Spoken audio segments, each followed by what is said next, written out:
napanalan nila na isinalubong kami ng isang dalagang, ano ba ito? Seven tayo. Ito, 7.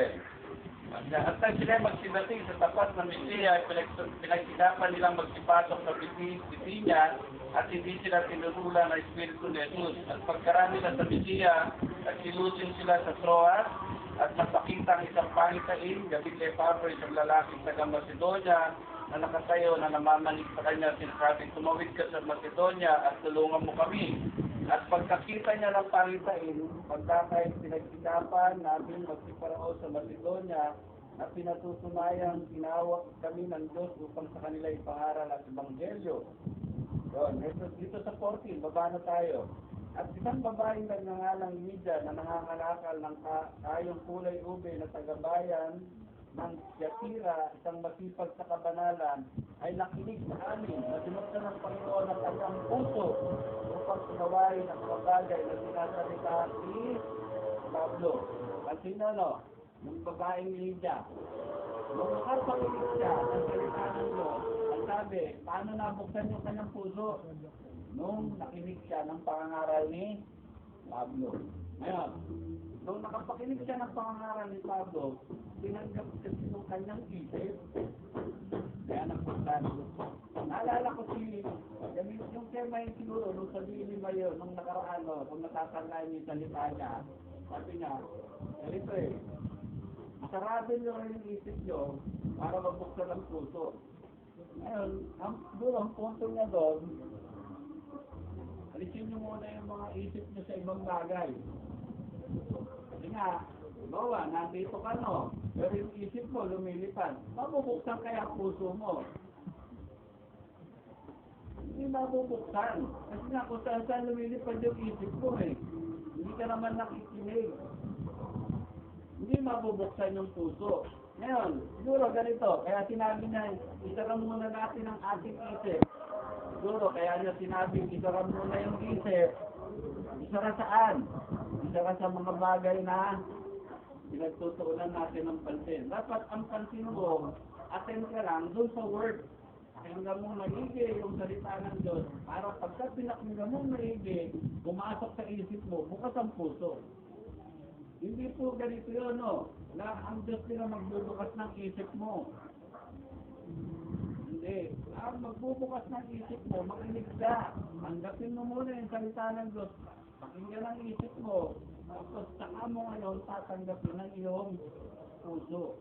Kaya Diyos ang magbubukas talaga ng pintuan ng puso. Pero hindi ibig sabihin, kahit hindi ka makinig, ibubuksan niya. Hindi po ganun yun, Ang sabi, siya ang magbubukas ng pintuan ng puso. Paano bubuksan ng Diyos? Makinig ka ng salita ng Diyos. Kasi nga, may bumubulag ng isip Sabi ng Bible, 2 Corinthians 4, binulag ng Diyos ng sanlibutan ito ang mga pag-iisip sa mga hindi sumasampalataya. Sino bumulag ng isip? Satanas. Ngayon, kaya kailangan makapakinig. Pagka nakapakinig, pinakinggan niyo yung salita ng Diyos, ng inyong isip, mabubuksan yung inyong puso.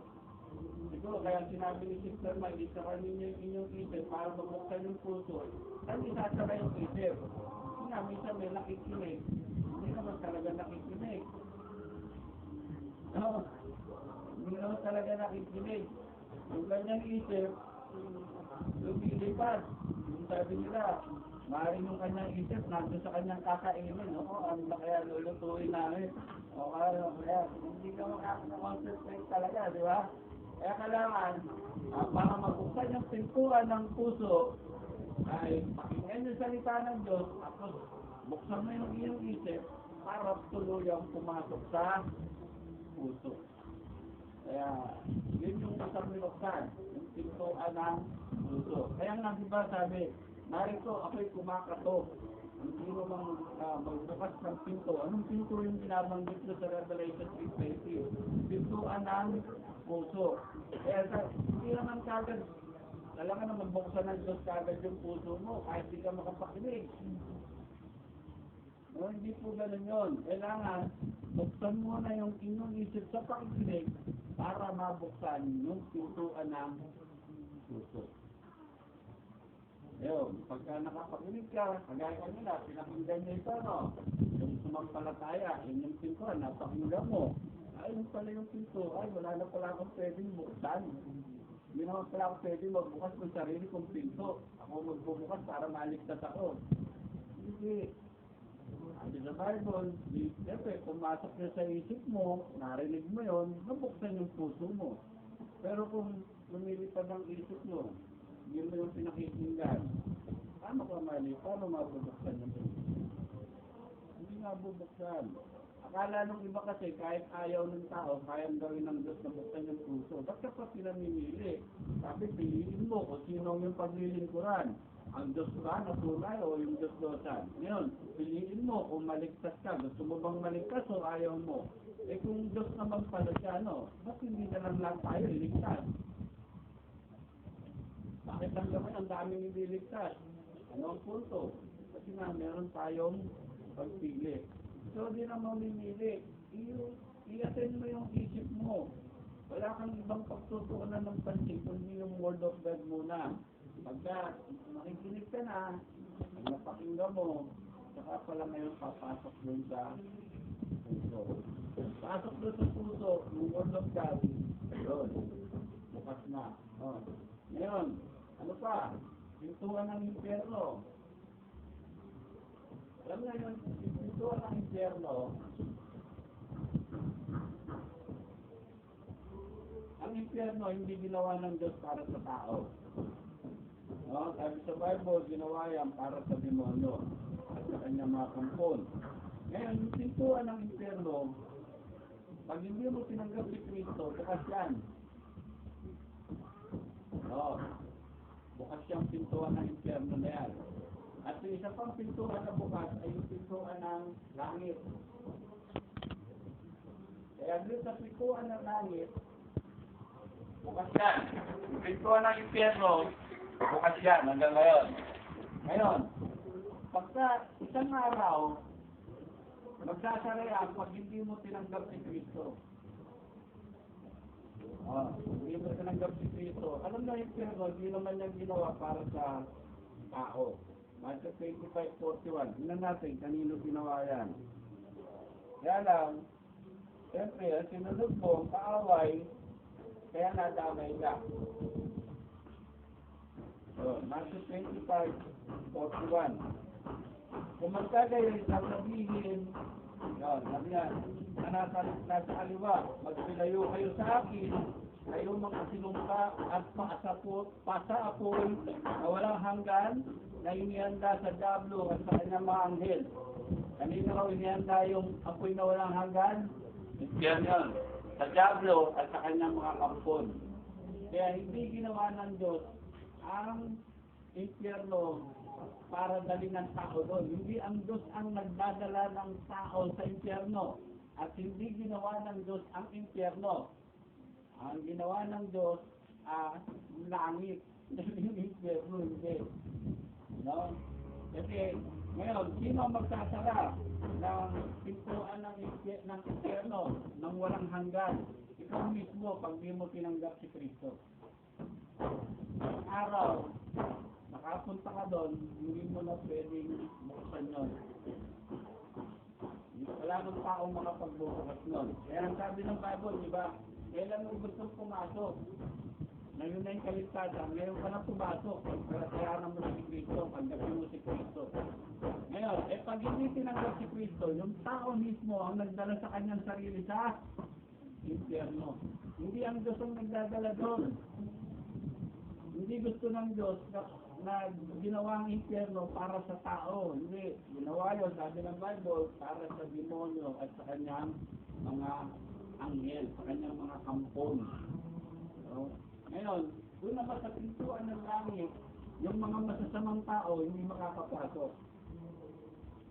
Revelation 21, basta muna natin yung Matthew 16:18 na, sabi niya ito eh.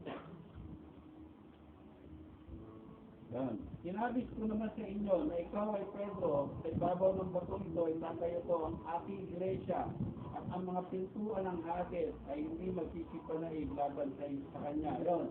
Pintuan ng Hades, ano yun? Yun.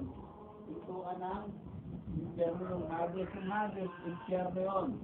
Sabi nga nun, yung si Satanas, ibig sabihin si Satanas, hindi makapapanaig sa iglesia, sa church. Hindi siya makapananaig sa iglesia ni Kristo. Tayo yun, no?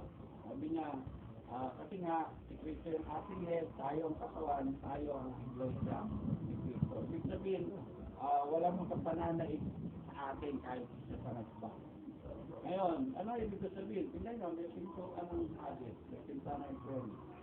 Isang araw, hindi mo tinanggap si Kristo, kasaro niya, walang hanggan, hindi ka na makakalabas. Ito na mga pastor. Revelation 21:27, pintuan ng langit. Halimbawa, kung natalikod ka, ito na yung pagkakataon mo para bumalik. Kasi nga, kung halimbawa, backslider ka, agad ka nang hindi nakapag salo na dati, lagi kang gumasalo. Isang araw, pag hindi ka nakabalik, isang araw, magsasara yan. Pag nagsara yun, ito na. Punta sa pintuan ng Inferno, hindi mo na pwedeng buksan. Revelation 21:27, tingnan natin. Kaya marami pa po tayo. Sabi nga to, at hindi papasok doon sa anumang paraan ng anumang bagay na karumal-dumal o siyang gumagawa ng kasuklam-suklam at ng kasinungalingan. Kundi yung lamang mga nakasulat sa aklat ng buhay ng Kordero. Tingnan nyo, kung sa pintuan ng langit, walang masamang tao o gumagawa ng masama, makakapasok doon. Sa pintuan ng langit, ang makakapasok lang ay yung mga sumampalataya kay Kristo, tumanggap kay Kristo, tapos yun na, nagpatuloy na siya, gumawa ng mabuti, yun lang yung makakapasok. Pag after na sumampalataya ka, nag-born again ka na, tinanggap mo si Kristo, tapos lumalakad ka na nakagama ng Diyos, naglilingkod ka, tapos gumagawa ka para sa Diyos, gumagawa ka ng mabuti. Ang papasok lang doon sa pintuan ng langit ay yung mga tao nyo. Pero yung sabi sa Bible, yung anumang karumal-dumal, anumang mga bagay na kasinungalingan, hindi raw makakapasok doon sa pintuan ng langit. Kaya, pag-isipan ninyo, mga kapatid, hanggang ngayon, bukas siyang mga yan. Bukas yan. Pag hindi mo tinanggap si Kristo, bukas ang impyerno. Pero once na nandun ka na, hindi na makakalabas. Wala na yung kahit anong prayer pang gawin. Hindi ka na makakalabas doon. Sabi doon, apoy na walang hanggan. Hindi ka na mamatay. Impyerno yun. Literal yun. Yun na yung literal na pintuan talaga. Literal yun. Hindi yun impyerno ng buhay na to. Hindi yun yun. Hindi yung pag nag-away, impyerno ng buhay na to. Hindi yun yun. Kaya tawag niya doon sa anak niya, Dimonito, Dimonita, kasi nga yung pagkatawa, narinig, demonyo ka. Yung sa asawa niya, demonyo ka. Sabi mo yung sa asawa niya, babae, demonyo ka kasi. Tinawag yung anak, Dimonito, Dimonito. Kaya sabi niya, impyernong buhay ito. Hindi yun literal, ha? Yung ang literal, yung may apoy na walang hanggan. Pintuan yun, ang araw, pagka hindi mo tinanggap sa Kristo, sasara yun. Yung langit, ang araw, sasara din yun, pag hindi mo tinanggap sa Kristo, hindi mo na mabukasan. Kaya, sa susunod, tutuloy po natin, yung pintuan ng arko, hindi po si Noah nagsara nun. Ang nagsara nun ay ang Diyos. Dahil ko lang po, bago natin sa susunod na natin, tutuloy.